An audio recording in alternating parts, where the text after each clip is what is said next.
করো না। আমি সীতাকে ছাড়া এক পলের জন্য কোনো সুখের স্বপ্ন দেখতে পারি না। আর আমিও জানি সীতাও আমাকে ছাড়া শান্তিতে থাকতে পারে না। একদিকে সীতা আর ওর স্নেহ, আর অন্যদিকে সিংহাসন আর আমার রাজধর্ম। আমি বুঝতে পারছি না আমি কি করি।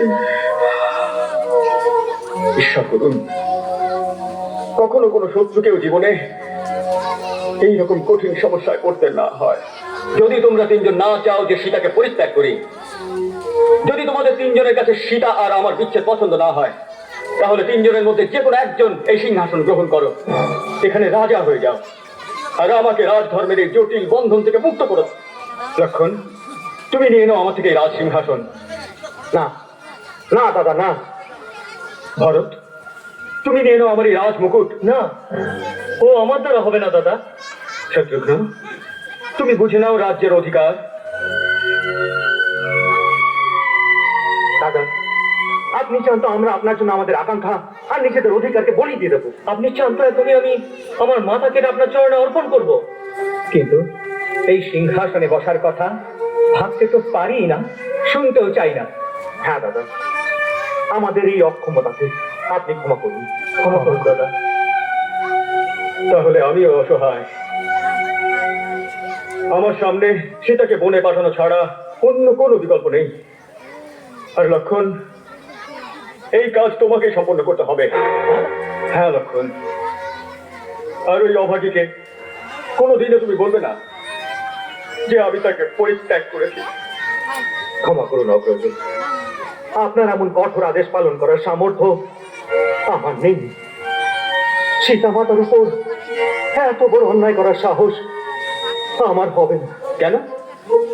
এই মাত্র তুমি বললে যে সিংহাসন গ্রহণ করা ছাড়া তুমি আমার সমস্ত আজ্ঞা পালন করবে।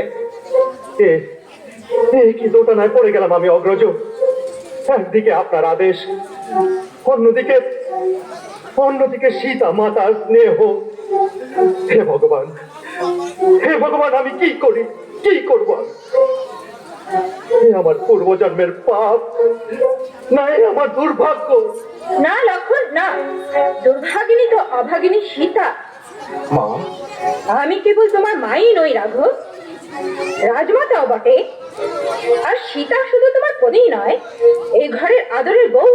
আর সীতাকে আমি বউর থেকে বেশি আপন মেয়ে বলে জানি। আর তার প্রতি এমনি কঠোর সিদ্ধান্ত নেবার আগে তুমি আমাদের একবারও জিজ্ঞাসা করার আবশ্যকতা মনে করোনি? মা, এর জন্য আমার ভুল স্বীকার করছি। তবু একথা বলতে আমার বিন্দু মাত্র সংকোচ নেই যে আপনার সূর্য বংশের মান মর্যাদাকে কলঙ্কের হাত থেকে বাঁচানোর জন্য আমি এই সিদ্ধান্ত নিয়েছি।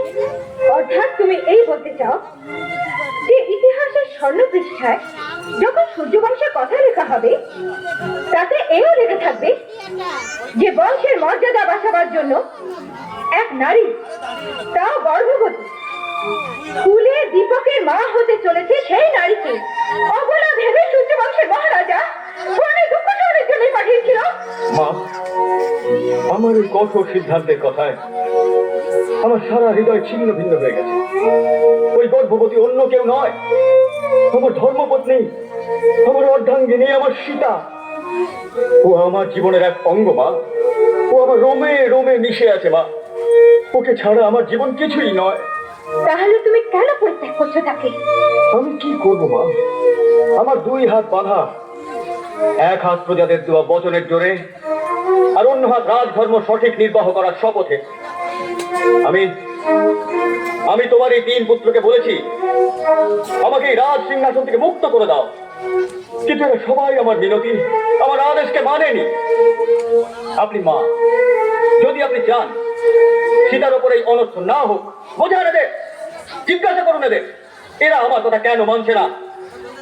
আমার প্রতি এদের প্রেম, এদের ভক্তি এদের এই কাজ করতে বাধা দিচ্ছে, না ওদের ভয় করছে যে ভবিষ্যতে কখনো ওদের কোনো এইরকম সমস্যা, কোনো এরকম সত্যের সামনে সামনে হতে না হয়। জিজ্ঞাসা করুন এদের মা, জিজ্ঞাসা করুন। আমি জানি তোমরা কেউ আমার কথা মানতে তৈরি নও। এই সংসারে কেবল একজনই লোক আছে যে সদা সর্বদা হাসি মুখে আমার সব আদেশ পালন করেছে। সেই জন্য আর কেউ নয়, সীতা, আমার সীতা। দুর্ভাগ্য যে সে বেচারি আমার পত্নী হওয়ার পাপ করেছে। এর জন্য আজ আমি আমার সাম্রাজ্যের যুবকাশকে ওর জীবনের সুখ শান্তিকে বলে দিতে চলেছি। না রাখো, এত কঠোর হইও না। আপনার কোমল হৃদয়ে রাম মরে গেছে মা। এই রামের মাথায় রাখা এই মুকুটের ঝকঝকে পাথরগুলো একেও পাথর করে দিয়েছে। এর জন্য আজ এ নিজের পাথরের মন থেকে আদেশ দিচ্ছে, যাও লক্ষণ, ওই অভাগিনীকে বনে ছেড়ে এসো।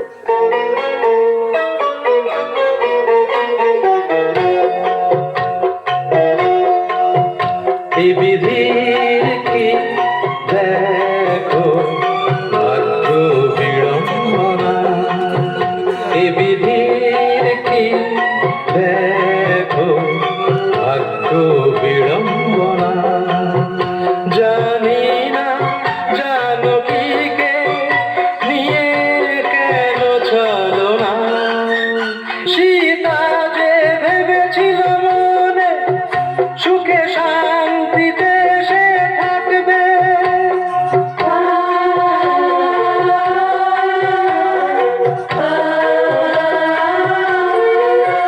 সীতা যে ভেবেছিল বিড়ম্বনা,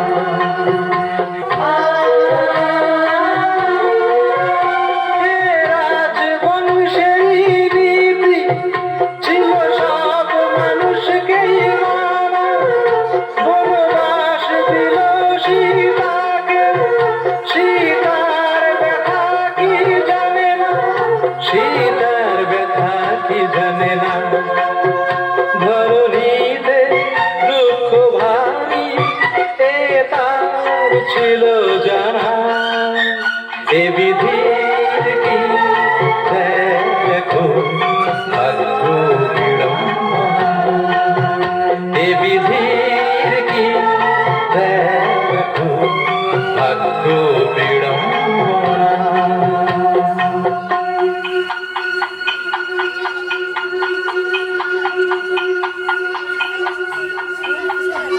থামো লক্ষণ, দেখো লক্ষণ, কেমন মনোরম স্থান।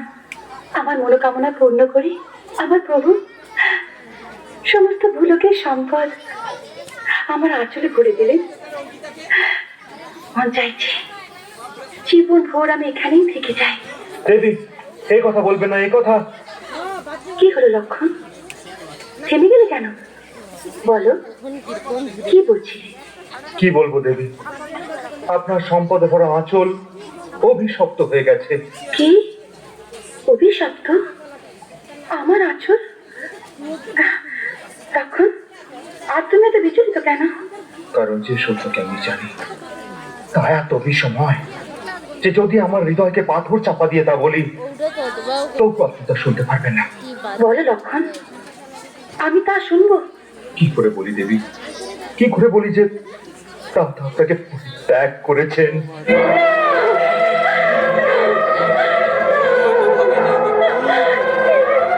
সম্ভব নয়, এ হতেই পারে না।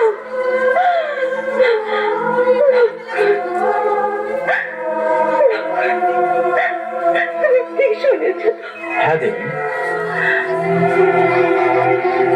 কিন্তু কিন্তু উনি আমাকে পরিত্যাগ কেন করেছেন? কারণ এক নাগরিক তার উপর দোষারোপ করেছে যে রাবণের ওখানে থাকার পর আপনাকে পবিত্র মনে করে উনি উনি আপনাকে স্বীকার করে ভুলই করেছেন। তার অর্থ হলো এই যে এখনো ওর মনে আমাকে নিয়ে সন্দেহ আছে। না দেবী, না, আমি আমার দাদার মনকে ভালো করে জানি। ওর মনে আপনার প্রতি সন্দেহ তখনও ছিল না, আজও নেই। উনি কেবল আপন রাজধর্মই পালন করেছেন। উনি এত নির্দয় কি করে হলেন? নিজের গর্ভবতী পত্নীকে পরিত্যাগ করলে কি ওর বংশের কীর্তি কলঙ্কিত হবে না? উনি যদি রঘুবংশের সাম্রাজ্যের মহারাজ, তো আমি ওই রাজ্যের রাজরানী। কুলের মর্যাদাকে কলঙ্কিত হবার থেকে রক্ষা করার ভার ওরই নয়। কর্তব্য। এই সম্বন্ধে আমি কি বলবো? আপনি তো স্বয়ং ধর্মস্বরূপিনী। ধর্মস্বরূপ তোমার জ্যেষ্ঠ ভ্রাতা শ্রীরাম, ধর্মস্বরূপ রঘুকুলের পূর্বজরা, ওরাই ধর্মাত্মা, তারাই ধর্মের রক্ষক। আমি তো কলঙ্কিনী, আমার কাছে ধর্মও নেই, ধর্মের মর্যাদাও নেই। তখন বনবাস ওর হয়েছিল, আমার নয়, তবু আমি ওর সঙ্গে গিয়েছিলাম, পায়ে পায়ে ঘুরেছি। রাবণ আমাকে হরণ করেছিল, এর জন্য তোমার ভাই আমার অগ্নি পরীক্ষা নিলেন। আমি খারাপ ভাবিনি, এই অবস্থায় আমাকে আবার বলে পাঠালেন। এর জন্য দুঃখ নেই, দুঃখ এই জন্য যেমনি আমাকে পরে ভাবলেন, আমার উপর নিজের বিশ্বাসী হারালেন। নিজের মনের ছোট ছোট কথা প্রভু আমাকে সব বলতেন, কিন্তু এত বড় কথা আমাকে লুকোলেন। তোমাদের তোমাদের সবাইকে বলি, যখন পত্নীর ওপর পতির বিশ্বাস হারান, তখন দেখে দেখে কি লাভ, কি লাভ। থামুন, থামুন দেবী, আপনাকে আমার প্রতি। না লক্ষণ না, আমাকে বাধা দিও না। দেবী,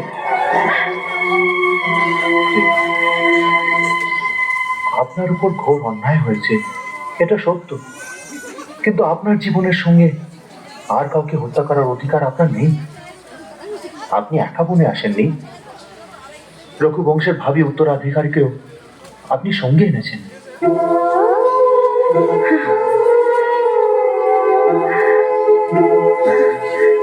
ভাবে উত্তরাধিকারী তখন বনে পরিত্যক্তা এই অভাগিনীকে কেউ যদি প্রশ্ন করে, এই দশায় তোমার স্বামী তোমাকে কেন পরিত্যাগ করেছেন, তাদেরকে উত্তর দেব, কি উত্তর দেব আমি? এই প্রশ্নের জবাব দেওয়ার জন্যই আপনাকে জীবিত থাকতে হবে।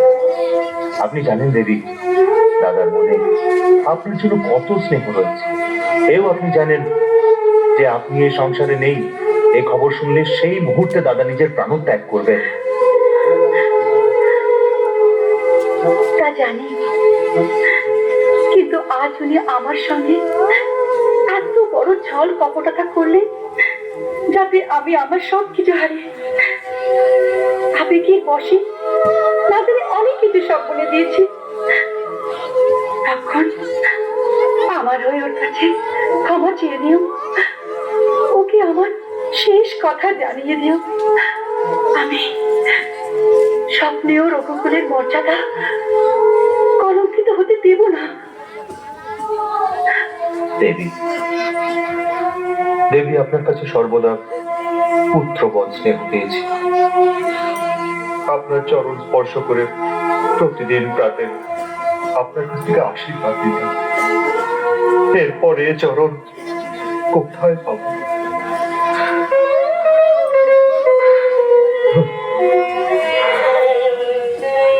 ঈশ্বর করুন, ঈশ্বর করুন এই চরণে এ যেন আমার অন্তিম প্রণাম না।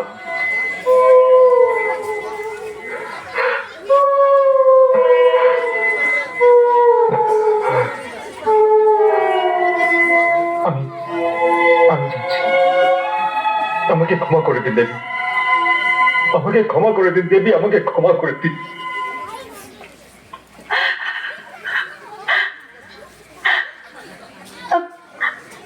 লক্ষণ, আমার ছোট একটু নিবেদন ছিল। আজ্ঞা করুন। লক্ষণ, কুলদীপকের জন্মের উপলক্ষে মোগলের দাস দাসীদের জানি না কি কি উপহার দেব ভেবেছিলাম আমি, কিন্তু এখন ওই সময় আমি জানি না কোথায় থাকবো। আমার কাছে এই আভূষণ ছাড়া আর কিচ্ছু নেই।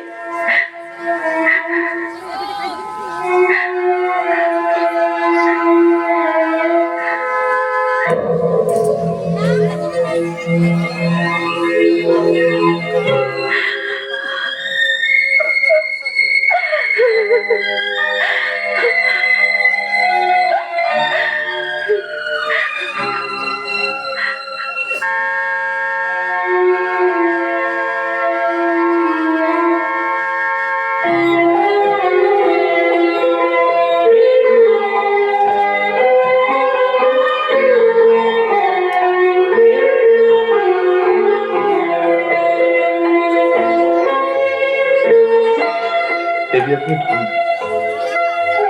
দাদা তো চাইবার পর ভরতকে পাদুকা দিয়েছিলেন, আপনি তো শুনেই আমার ইচ্ছা পূর্ণ করে দিলেন। আমি ধন্য হয়েছি দেবী, আমি ধন্য হয়ে গেছি, ধন্য হয়ে গেছি।